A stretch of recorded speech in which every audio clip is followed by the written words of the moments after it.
सभी को प्रणाम। जैसा सबको ज्ञात है, हम लोग पढ़ रहे हैं गायत्री महाविज्ञान और उसके लेखक हैं वेद मूर्ति तपोनिष्ठ पंडित श्रीराम शर्मा आचार्य जी। तो अभी कुछ दिन से हम लोग पढ़ रहे थे गायत्री की संध्या के विषय में। उसमें कल हम लोग ने डिस्कस भी किया था कि ये संध्या जो गायत्री महाविज्ञान में दी हुई है वो वेद से या शास्त्रों से ली गई है, और जो संध्या हम लोग करते हैं षटकर्म के रूप में वो परम पूज्य गुरुदेव की द्वारा बनाई गई संध्या है, और जिसको वेरीफाई किया था स्वयं ऋषि विश्वामित्र ने। ऐसा चेतना की शिखर यात्रा में दिया हुआ है। तो आज के स्वाध्याय को आरंभ करते हैं। कमर सीधी करें, नेत्र बंद करें। एक बार परम पूज्य गुरुदेव परम वंदनीय माता जी का ध्यान, उनके सूक्ष्म संरक्षण में गायत्री महामंत्र के द्वारा इस स्वाध्याय का शुभारंभ करते हैं। ॐ भूर्भुवः स्वः तत्सवितुर्वरेण्यं भर्गो देवस्य धीमहि धियो यो नः प्रचोदयात्। ओम गुरुर्ब्रह्मा गुरुर्विष्णु गुरुरेव महेश्वर गुरुरेव परब्रह्म तस्मै श्री गुरुवे नमः। तस्मै श्री गुरुवे नमः। पापनाशक और शक्तिवर्धक तपश्चर्या। अग्नि की उष्णता से संसार के सभी पदार्थ जल बदल या गल जाते हैं। कोई ऐसी वस्तु नहीं है जिसमें अग्नि का संसर्ग होने पर भी परिवर्तन ना होता हो। तपस्या की अग्नि भी ऐसी ही है। वे पापों के समूह को निश्चित रूप से गलाकर नर्म कर देती है, बदल कर मन भावन कर देती है, अथवा जलाकर भस्म कर देती है। अभी पिछले पैराग्राफ में भी गुरुदेव ने यही बताया था किस तरह से साधना की ऊष्मा से हमारे अंदर के पाप कषाय कल्मश सब दूर हो जाते हैं। तो यहाँ जो अग्नि है वो तपस्या की अग्नि की बात कर रहे हैं कि तपस्या की अग्नि से हमारे अंदर के जो दोष दुर्गुण हैं वो बदल जाते हैं, हमारे मन में अंतःकरण में परिवर्तन हो जाता है, और गंदगी की सफाई होकर के सद्गुणों की महक आ जाती है। जब सद्गुण मतलब प्रत्यक्ष रूप से जो आत्मा का प्रकाश है वो जागृत हो जाता है। जो प्रारब्ध कर्म समय के परिपाक से प्रारब्ध और भविष्यता बन चुके हैं, जिनका भोगा जाना अमिट रेखा की भांति सुनिश्चित हो चुका है, वे कष्ट साध्य भोग तपस्या की अग्नि के कारण गलकर नरम हो जाते हैं। यानी जो पाप कर्म, हमारे जो कर्म है पिछले जन्मों के, जो परिपक्व हो गए हैं, उनका मिटना असंभव है, वो भी नरम हो जाते हैं, मतलब वो भी डाइल्यूट हो जाते हैं। जैसे कि त्रिशूल जो है कांटे में बदल जाए, शूल जो है कांटे में बदल जाए। बहुत बड़ी कोई घटना होनी थी और वो छोटे में घट करके रह जाए, उन्हें भोगना आसान हो जाता है। जो पाप परिणाम 2 महीने तक भयंकर उदरशूल होकर प्रकटवाने था, वह साधारण कब्ज बनकर 2 महीने एक मामूली गड़बड़ करके आसानी से चला जाता है। देखिए अब कितनी बड़ी बात गुरुदेव कह रहे हैं यहाँ पे कि जो एक भयंकर रूप से हमारे कोई भी शारीरिक, जैसे यहाँ उदाहरण दिया है पेट की दिक्कत का, कि 2 महीने तक जो हमको परेशान करने वाला था वह कुछ दिन का कब्ज बनकर के आसानी से चला जाता है। और कुछ दिन के उस कष्ट में भी हम हाय हाय करते हैं, ये नहीं सोचते कि ये कितने बड़े कर्म को छोटा किया गया है और ये डाइल्यूट होकर के आज हमें भुगतना पड़ रहा है। तो ये बार बार ये समझाने वाली चीज है कि हमको अपने जो भी अ, जप साधन तप है उसको करते रहना चाहिए। उससे हम अपने बहुत सारे कर्मों को डाइल्यूट कर सकते हैं। लेकिन इसमें एक चीज महत्वपूर्ण है, केवल गुरु कृपा से हम अपने आप ना तो तपस्या कर सकते हैं, ना अपने आप साधना कर सकते हैं। हमें दिन प्रतिदिन समर्पण का भाव रखना चाहिए, धन्यवाद का भाव रखना चाहिए, गुरुदेव के चरणों में ध्यान लगाना चाहिए। उसी से ये संभव है। जिस पाप के कारण हाथ या पैर कट जाते, भारी रक्तस्राव होने की संभावना थी, वह मामूली ठोकर लगने से या चाकू आदि चुभने से 10-20 बूंद खून बहकर निवृत्त हो जाता है। जन्म जन्मांतरों से संचित वे पाप जो कई कई जन्मों तक भारी कष्ट देने वाले थे, वे थोड़ी थोड़ी चिन्ह पूजा के रूप में प्रकट होकर इसी जन्म में निवृत्त हो जाते हैं और मृत्यु के पश्चात स्वर्ग मुक्ति का अत्यंत वैभवशाली जन्म मिलने का मार्ग साफ हो जाता है। देखा गया है कि तपस्वियों को इस जन्म में प्राय कुछ असुविधाएं रहती हैं। इसका कारण यह है कि जन्म जन्मांतरों के समस्त पाप समूह का भुगतान इसी जन्म में होकर आगे का मार्ग साफ हो जाए। इसलिए ईश्वरीय वरदान की तरह हल्के फुल्के कष्ट तपस्वियों को मिलते रहते हैं। ये पापों का गलना हुआ। तो तपस्वी होने का एक ये लाभ है कि शीघ्र से ईश्वर क्या कर रहा है, आपके अकाउंट को साफ कर रहा है। जल्दी जल्दी आपके पापों का गलन हो रहा है, इसलिए थोड़ी बहुत असुविधा, थोड़े बहुत कष्ट आपके जीवन में बने रहते हैं। तो ये एक तरह से ये वरदान है, क्योंकि आगे और वैभवशाली और ईश्वर के नजदीक जाने वाला रास्ता आपका साफ होने वाला है। ऐसा आपका आगे के लिए मार्ग प्रशस्त होने वाला है कि आप और आध्यात्मिक उन्नति कर पाएंगे, ईश्वर के और नजदीक जा पाएंगे। इसलिए ये पापों को गलाना आवश्यक है, इस पापों का गलना, जिससे आपका अकाउंट क्लियर हो और आगे आप अध्यात्म के हाईवे पर आगे प्रोग्रेस कर सके। बदलना इस प्रकार होता है कि पाप का फल जो सहना पड़ता है उसका स्वाद बड़ा स्वादिष्ट हो जाता है।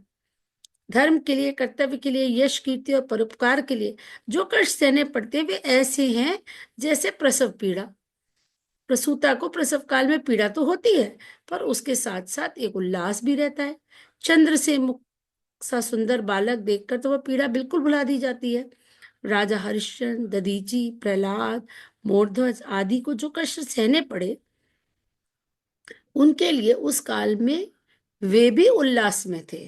अंततः अमर कीर्ति और सद्गति की दृष्टि से तो वे कष्ट उनके लिए सब प्रकार मंगल में ही रहे। दान देने से जहां ऋण मुक्ति होती है, वहां यश तथा शुभ गति को भी प्राप्ति होती है। तप द्वारा इस प्रकार उधार पट जाना और मेहमान जीत जाना, दो कार्य एक साथ हो जाते हैं।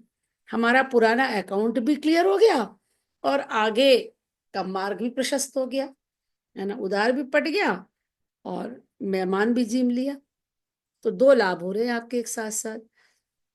और सही बात जो है, जो अध्यात्म के पे होता है, या जिसके अंदर ये ज्ञान की अग्नि प्रदीप्त हो जाती है कि जो कुछ भी है वो मेरे कर्मफल का है, और गुरु की कृपा से जो भी घटित हो रहा है, जो कष्ट भी आ रहा है, वो बहुत कम होकर के मुझे मिल रहा है। उसको, वो जो भी गुरु की शरण में जाता है, ईश्वर की शरण में जाता है, अपनी इष्ट की शरण में जाता है, उसका सब भला बुरा सब वही वहन करते हैं, योग क्षेम वही वहन करते हैं। तो इसका मतलब ये हुआ कि उस एक तो कोई ऐसा कष्ट महसूस नहीं होता। कष्ट भले ही वही हो दोनों परिस्थितियों में, लेकिन मनस्थिति साधक की और तपस्वी की ऐसी बन जाती कि उसको कष्ट कष्ट नहीं लगता। उसको सहर्ष आप स्वीकार कर ले तो क्या होता है, वो आसानी से कट जाता है। और उसमें ईश्वर भी, आपका गुरु भी आपकी मदद करता है, उसको सहने की शक्ति देता है। तो हर समय कोई अगर थोड़ी बहुत दिक्कत आती है जीवन में, तो उसके निवारण की बजाय प्रार्थना ये करनी चाहिए कि हे भगवान, हे हमारे गुरुदेव, आप इसको वहन करने की हमें शक्ति दें। हम, हमारी धैर्य, हमारी शक्ति इस तरह से बढ़े कि ये आसानी से कट जाए। वो फिर ज्यादा इजी हो जाता है। बजाय आप उनसे कहेंगे कि इसको काट दीजिए, तो पता नहीं हमारे अकाउंट में कितना है जिसके कारण वो डाइल्यूट कर सकते हैं, नहीं कर सकते। पर शक्ति हम मांगेंगे, प्रार्थना करेंगे, तो वो ज्यादा सरल हो जाएगा। जल जाना इस प्रकार का होता है कि जो अभी प्रारब्ध नहीं बने हैं।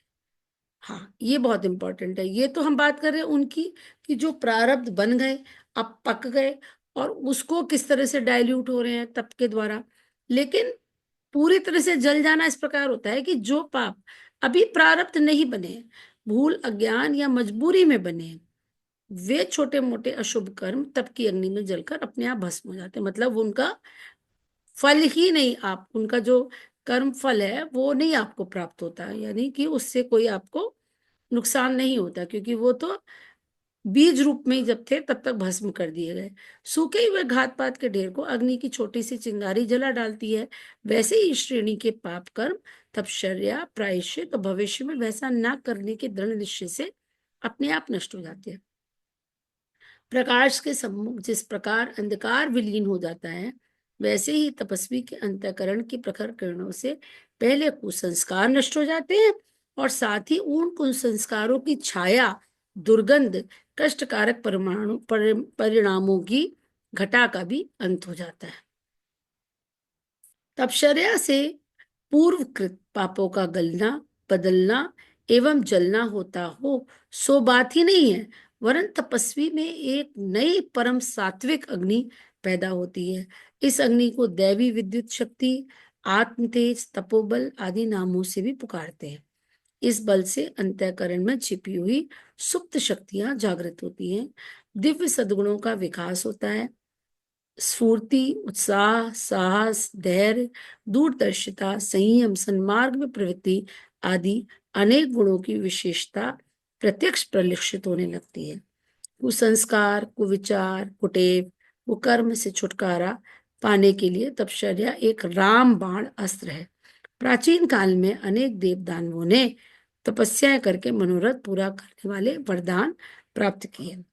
तो अभी नीचे ले लीजिए, नीचे ले लीजिए, एक और ले लीजिए। तो यहाँ पर गुरुदेव क्या कह रहे हैं कि तपश्चर्या से एक तो ये है कि जो आपने पाप किए वो गल गए, गल गए मतलब डाइल्यूट हो गए, बदल गए, आपका अंतःकरण में बदलाव आ गया, और जलना मतलब पूर्ण रूप से भस्म हो गए। 3 प्रोसेस हो रही हैं। और साथ में एक चौथी बात क्या हो रही है, नई परम सात्विक अग्नि, आपका अंतःकरण जो है अब तमोगुण से रजोगुण की तरफ चल, आपकी प्रवृत्ति, आप सतोगुण की तरफ जा रहे हैं। तो सात्विकता, सतोगुण की वृद्धि हो रही है आपके अंतःकरण में। अब इस अग्नि को आप कुछ भी कह सकते हैं कि आपकी दैवीय शक्ति बढ़ रही है, आपके अंदर सत सत बढ़ रहा है, आपका आत्म तेज बढ़ रहा है, आपका मनोबल बढ़ रहा है, आपका आत्मबल बढ़ रहा है, आपका तपोबल बढ़ रहा है, कि कुछ भी कह सकते हैं आपके अंदर जो एक अंदर परिवर्तन हो रहा है। और इस बल से क्या हो रहा है कि जो आपके दैवीय गुण थे, जो हर आत्मा के नैसर्गिक गुण हैं, जो हर आत्मा के अंदर सुप्त पड़ी होती हैं शक्तियां, विभूतियां, जो गुण, वो उन सद्गुणों का विकास होता जाता है। धीरे धीरे आप देखेंगे कि आप दूरदर्शी हो गए, आपके अंदर धैर्य बढ़ गया, आपके अंदर सहनशीलता बढ़ गई, आपका विवेक जागृत हो गया, आपके उत्साह में, स्फूर्ति में अंतर आ गया, आपके अंदर परमार्थ की भावना जागृत हो गई, और धीरे धीरे आपके विचार बदलने लग गए। कुसंस्कारों की छाया खटी और विचार कैसे हो गए, उच्च कोटि के। एक चेतना जो है आपकी ऊर्ध्वगामी होने लगी, उत्कृष्टता की ओर स्वयं आप बढ़ने लगते हैं। आपको छोटी चीजों में, क्षुद्र चीजों में, ऐसी चीजें जो मन को नीचे गिराएं, मनोबल को कम करें, चिंता है, आवेश है, पर निंदा है, दूसरों का दोष दर्शन है, ये सब धीरे धीरे आपके दुर्गुण स्वयं दूर होने लगते हैं। तो एक तरह से तपश्चर्या एक रामबाण का अस्त्र है आपके व्यक्तित्व को बदलने के लिए, आत्म तेज को जागृत करने के लिए। और प्राचीन काल में मात्र देवताओं ने नहीं, दानवों ने भी बहुत बड़ी बड़ी तपस्याएं करी है। और इसीलिए तो दानव ऐसा वरदान मान लेते थे भगवान से, जैसे भस्मासुर था, उसने ऐसा भगवान वरदान मान लिया कि जिसके सिर पे भी हाथ रखूं वो भस्म हो जाए। तो ऐसे दानवों ने, और भगवान जो शिव होते हैं वो भोले होते हैं, वो कुछ भी वरदान प्राप्त कर देते हैं तपश्चर्या से। प्रसन्न होकर के। तो यहाँ समझने की बात यह है कि तपश्चर्या पहले खाली देवता ही नहीं करते थे, दानव भी करते थे। बस दोनों में अंतर क्या है कि इंटेंशन। देवता जो भी तपश्चर्या करते थे वो लोक कल्याण के लिए, आत्म कल्याण और लोक कल्याण के लिए करते थे। और जो दानव करते थे वो स्वार्थ की भावना से करते थे, वो कुछ मांगने के भाव से। और ऐसे भी वरदान मांग लेते थे जिससे दूसरे का अहित हो जाए, है ना, उनका सर्वस्व हो जाए और दूसरे का अहित हो जाए, इसीलिए वो दानवों की कैटेगरी में आते। बाकी ऐसा नहीं था कि कोई उनके सींग लगे हुए, कोई ऐसा नहीं। वो तो जो स्टोरीज होती है, जो पिक्चराइजेशन होता है, उसमें केवल एक अलंकार की दृष्टि से, एक समझाने की दृष्टि से दानवों कैसे बना देते, काले कपड़े पहना करके सींग लगा दिए। ऐसा नहीं होता है। आज भी समाज में देवता भी हैं और दानव भी हैं, उनकी प्रवृत्ति किस ओर है इससे डिसाइड होता है। घिसने की रगड़ से गर्मी पैदा होती है। अपने को तपस्या के पत्थर पर घिसने से आत्मशक्ति का उद्भव होता है। समुद्र को मथने से 14 रत्न मिले, दूध को मथने से घी निकलता है, काम मंथन से प्राणधारी बालक की उत्पत्ति होती है, भूमि मंथन से अन्न उपजता है। मतलब जहां कहीं भी घर्षण हो रहा है, जहां कोई भी ऐसी घिसा जा रहा है, जैसे पत्थर को घिसते हैं तो क्या होता है, अग्नि निकल सकती है। तो इसी तरह से तपस्या के पत्थर को घिसने से आपकी आत्मशक्ति जागृत होती है। क्या उदाहरण दिया गुरुदेव ने, समुद्र को जब मथा गया तो उसमें से 14 रत्न निकले, ऐरावत हाथी निकला, लक्ष्मी जी निकली, अमृत निकला, है ना, शंख निकला, कितने सारे 14 रत्न निकले। और दूध को मथने से आपको घी मिलता है, और बालक का जन्म भी घर्षण की प्रक्रिया से होता है। भूमि मंथन, जब भूमि को आप खोदते हैं, उसको उर्वर बनाते हैं, उसको उपजाऊ बनाते हैं और फिर उसके अंदर बीज डालते हैं, तब जाकर के अन्न उपजता है। और तो इसी तरह से तपस्या द्वारा आत्म मंथन से उच्च आध्यात्मिक तत्वों की वृद्धि का लाभ होता है। पत्थर पर घिसने से चाकू तेज होता है, अग्नि पर तपाने से सोना निर्मल बनता है। तप से तपा हुआ मनुष्य भी पाप मुक्त, तेजस्वी और विवेकवान बन जाता है। अपनी तपस्याओं में गायत्री तपस्या का स्थान बहुत महत्वपूर्ण है। नीचे कुछ पाप नाशनी और ब्रह्म तेज वर्धिनी तपश्चर्या बताई जा रही है। ठीक है, तो यहाँ पे हम समझते क्या क्या तपस्याएं गुरुदेव ने बताई। एक है अस्वाद तप। तप उन कष्टों को कहते हैं जो अभ्यस्त वस्तुओं के अभाव में सहने पड़े। सहर्ष, परेशान ना हो जाए हम उनको करने में, सहज रूप से, प्रसन्न मन से। तो जो हम जिस सुविधाओं के, जिन चीजों के हम आदी हो गए, अभ्यस्त हो गए हैं, वो उनको, उनका अभाव। जैसे एक बहुत पुरानी बात बता रहे हैं, जब 13-14 में हम लोग शांति कुंज जाते थे नियमित, तो अब के मौसम में और अब के मौसम में बहुत अंतर था। तब मई में भी शांति कुंज में कंबल ओढ़ना पड़ता था, फिर भी जून जुलाई में काफी गर्मी होती थी तब भी। अब तो खैर शांति कुंज भी बहुत गर्म होने लगा है। लेकिन तो वहां पे जो हमारे आवास के व्यवस्थापक थे, जो आवास की व्यवस्था देखते थे, आदरणीय श्री आश्रय श्रीवास्तव जी, तो वो हम लोग से कहते थे, नहीं देखिए आपका तप हो रहा है गर्मियों में। ऐसी कोई लगता नहीं था, वहां कोई गर्मी नहीं लगती है आज भी। पंखे में ठीक लगता है, लेकिन हाँ जून जुलाई में थोड़ा ज्यादा गर्मी होती है। तो कहते थे अब हम लोग के लिए तो नॉर्मल है, क्योंकि हम लोग शांति कुंज में, तब तो उस समय में तो कूलर वूलर भी नहीं होते थे, कि नॉर्मल, हमें तो आदत है पंखे में रहने की। लेकिन आप लोग एसी में रहते हैं, यहाँ के आपको कूलर एसी नहीं मिल रहा है, तो एक तरह से आपका तप हो रहा है। तो जिस चीज की हमको आदत पड़ जाती है और फिर वो हम छोड़े कुछ दिन के लिए, या जैसे आपका संकल्प हो हमेशा के लिए, तो वो एक तप की कैटेगरी में आता है, उस अभाव को। भोजन में नमक और मीठा, ये दो स्वाद की प्रधान वस्तु है। इनमें से एक भी वस्तु न डाली जाए तो वह भोजन स्वाद रहित होता है। प्राय लोगों को स्वादिष्ट भोजन भोजन करने का अभ्यास होता है। इन दोनों स्वाद तत्वों को या इनमें से एक को छोड़ देने से जो भोजन बनता है उसे सात्विक प्रकृति वाला ही कर सकता है। राजसिक प्रवृत्ति वाले का मन उसमें नहीं भरेगा। जैसे से स्वाद रहित भोजन में संतोष पैदा होता है, वैसे सात्विकता बढ़ती जाती है। सबसे प्रारंभ में 1 सप्ताह, 1 मास या 1 ऋतु के लिए इसका प्रयोग करना चाहिए। आरंभ में बहुत लंबे समय के लिए नहीं करना चाहिए। ये अस्वाद तप हुआ। जैसे गुरुदेव कह रहे हैं ना कि बहुत लंबे समय तक नहीं करना चाहिए, इसी तरह से श्रद्धेय डॉक्टर साहब भी कहते हैं कि छोटे छोटे संकल्प लेने चाहिए, पहले से बड़ा संकल्प ना ले। तो अस्वाद तब के लिए गुरुदेव कह रहे हैं या तो आप मीठा छोड़ दीजिए या नमक छोड़ दीजिए या दोनों छोड़ रहे हैं तो, या एक सप्ताह के लिए करिए, सप्ताह में एक दिन पहले ट्राई कर लीजिए, फिर पूरे सप्ताह के लिए कर सकते हैं, फिर एक मास या एक ऋतु, जैसे जैसे आपका संकल्प बने। तितिक्षा तप दूसरा है, सर्दी या गर्मी के कारण शरीर को जो कष्ट होता है उसे थोड़ा थोड़ा सहन करना चाहिए। थोड़ी सी सर्दी से है और थोड़ी सी गर्मी से। अब जैसे 2 स्वेटर की ठंड हो रही है तो हम 1 स्वेटर पहनेंगे। गर्मी में अगर हम जितने दिन हम चाहें उतने दिन हम बिना कूलर एसी के रहने का प्रयास करें। जाड़े की ऋतु में धोती और दुपट्टा या कुर्ता, 2 वस्त्र में गुजारा करना चाहिए। ऐसे कई लोग हैं, अब बताइए, हम तो बहुत कम बता रहे थे, लेकिन इतना ही अभी कर पाते हैं, उसी हिसाब से बता रहे हैं अपने हिसाब से। गुरुदेव तो ये कह रहे हैं कि जाड़े के दिनों में केवल धोती दुपट्टा या कुर्ता, 2 वस्त्र, एक नीचे धोती ऊपर कुर्ता, मतलब गर्म कपड़ा ना पहने। और रात को रुई रुई का कपड़ा ओढ़कर या कंबल से काम चलाना।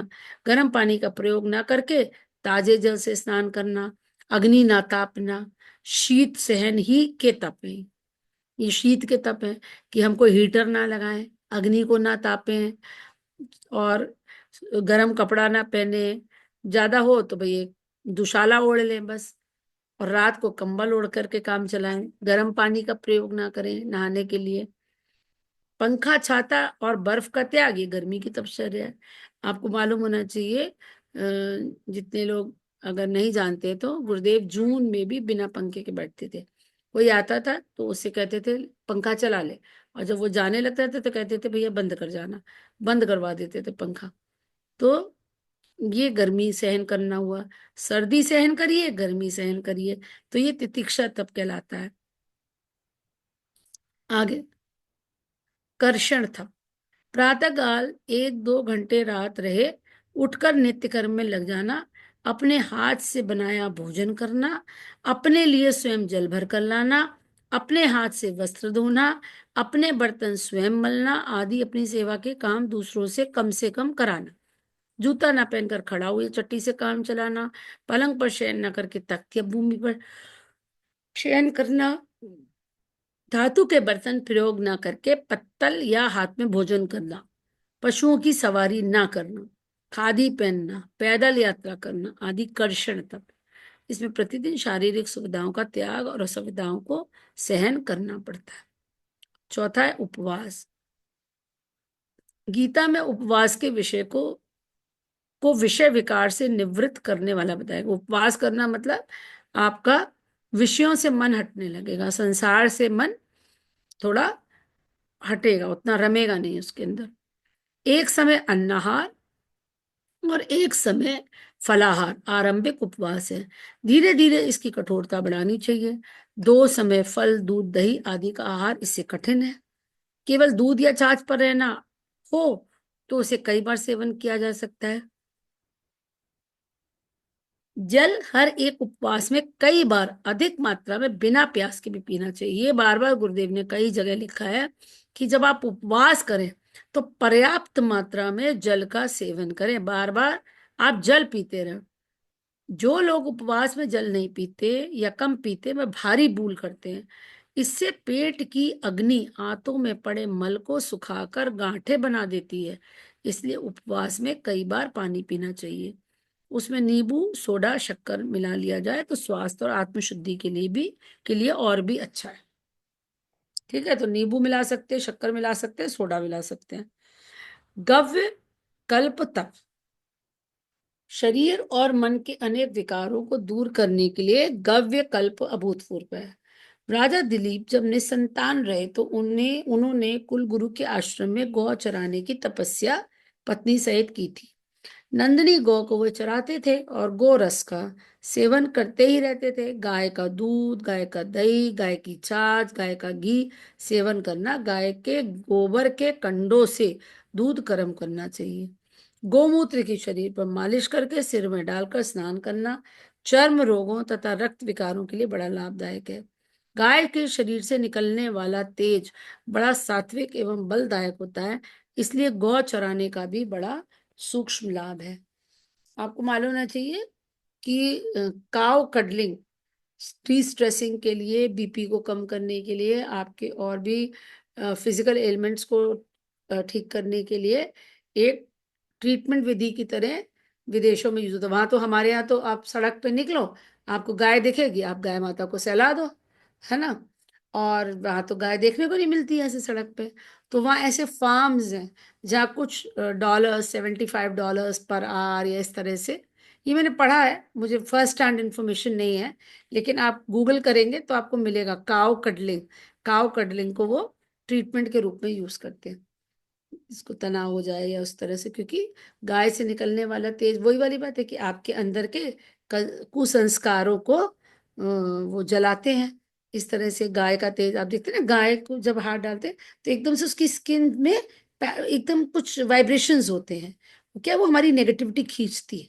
आप देखिएगा अगली बार आप गाय को सहलाएंगे तो एकदम से उसके अंदर कुछ, एकदम स्किन जो होगी उसकी थोड़ा वाइब्रेट सी करती है। उसका ये होता है कि वो जो होता है हमारे अंदर की नेगेटिविटी को खींच लेती है। गौ के दूध, दही, छाछ पर मनुष्य 3 मास निर्वास करे तो उसके शरीर का एक प्रकार से कल्प हो जाता है। इसी तरह का, ये मुझे दिन नहीं पता है, लेकिन अगर बुद्धि बढ़ाने के लिए कुछ समय तक बताया जाता है, 9 दिन है शायद, कि आप केवल कच्चे दूध को पिए, मतलब बिल्कुल जैसे थन से दूध निकल रहा है वैसे ही आप डायरेक्ट गाय का दूध अगर पीते हैं, और ये कल्प किया जाता है 9 दिन के लिए, तो आपकी मेधा में बहुत आश्चर्यजनक बदलाव आता है। पॉजिटिव पॉजिटिव इंक्रीज होता है बुद्धि के अंदर, ये भी बताया जाता है। खैर, गाय के मतलब हर प्रोडक्ट का आप सेवन करेंगे तो आपके अंदर सात्विक गुणों की वृद्धि होगी। और बुद्धि बढ़ाने के वैज्ञानिक उपाय नामक पुस्तक में भी गुरुदेव ने जो भोजन बताया है कि जिससे कि आपकी बुद्धि बढ़ सकती है, उसमें गाय का दूध, गाय का घी, ये सब आता है उसके अंदर। प्रदातव्य प्रदातव्य तप, आपके पास जो शक्ति हो उसमें से कम मात्रा में अपने लिए रखकर दूसरों को अधिक मात्रा में दान देना है। धनी आदमी धन का दान करते हैं, जो धनी नहीं है वो काय का दान करें? वे अपने समय का, बुद्धि, ज्ञान, चातुर्य, सहयोग आदि को उधार या दान देकर दूसरों को लाभ पहुंचा सकते हैं। शरीर का, मन का दान भी धन दान की ही भांति महत्वपूर्ण है। मतलब जो कुछ भी भगवान ने आपको दिया है, कुछ ना कुछ तो दिया ही है ना। अब मान लीजिए हमारी दोनों दीदी लोग हैं, महिमा दीदी, अर्चना दीदी, अब इनको योग आता है, ये कितना बड़ा दान कर रहे हैं, कितनी सारी गर्भवतियों को योग सिखा रहे हैं, तो इनकी प्रतिभा का दान हो रहा है, साथ में समय का दान हो रहा है। क्लासेस हमारी निशुल्क हैं, समय का दान ये कर रहे हैं, अपना समय निकाल करके दे रहे हैं, और प्रतिभा जो इन्होंने अर्जित करी उसके द्वारा लोगों को लाभान्वित कर रहे हैं, तो ये प्रतिभा का ध्यान हो गया। आप बुद्धि आपके पास ज्यादा है तो आप लोगों को अच्छा परामर्श दे करके, गाइडेंस दे करके, है ना। कई लोगों को जैसे बहुत ज्ञान होता है, डिफरेंट डिफरेंट टाइप्स के कैरियर्स का शौक होता है, लोग पढ़ते हैं, तो जो यंग बच्चे आए आप उनको गाइड करिए, उनकी प्रतिभा को देखिए। इसी के लिए क्या करते हैं लोग, इतना आजकल करियर काउंसलिंग के नाम पे पैसा कमाया जा रहा है। तो हर चीज आवश्यक नहीं है कि पैसे के लिए करी जाए। कुछ आपके अंदर जो प्रतिभा है, आपका ज्ञान है, उसको आप लोगों के बीच में बांट करके एक प्रकार का आप पुण्य कर रहे हैं, एक तरह का तप कर रहे हैं। तो केवल धन का ही दान नहीं है, समय का दान भी है, बुद्धि का दान है, ज्ञान का दान है, चातुर्य, सहयोग, गुरुदेव कहते हैं प्रतिभा का दान, गुरुदेव कहते हैं आपके प्रभाव का भी दान कर सकते हैं, है ना। एक विशिष्ट स्थान आपने समाज में पाया हुआ है तो आपको, आपका प्रभाव पड़ता है लोगों पर, तो उस प्रभाव का भी आप दान कर सकते हैं, उसका उपयोग कर सकते हैं।